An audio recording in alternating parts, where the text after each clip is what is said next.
चला मंडळी, आज मस्त अशी मटकीची उसळ किंवा आमटी कशी करायची ते पाहूयात।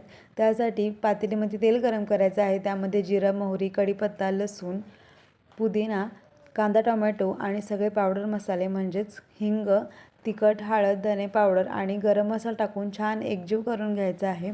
फोडणी छान परतून झाली की त्यामध्ये मोड आलेले कडधान्ये टाकायचे आहेत। कडधान्ये वापरताना नेहमी लक्षात ठेवायचं की मोड आलेले कडधान्यच वापरायचे आहेत। त्याची चवसुद्धा छान लागते आणि त्यात जीवनसत्वसुद्धा भरपूर असतात। त्यानंतर त्यामध्ये पुरेसं पाणी टाकायचं आहे आणि मिरची, कोथिंबीर, मीठ घालून झाकण ठेवून 15 ते 20 मिनिटं छान शिजवून घ्यायचे आहे आमटी। कोथिंबीर टाकण्याचं कारण म्हणजे बहुतेक लोक कोथिंबीर शिजल्यानंतर टाकतात, पण कोथिंबीर जर आधी टाकली तर ती शिजताना खूप छान मिक्स होते आणि त्याचा फ्लेवर उतरतो आमटीमध्ये आणि चवीला खूप छान लागते। 15 ते 20 मिनिटानंतर आमटी शिजून तयार होते। नंतर गॅस बंद करा आणि मस्त एन्जॉय।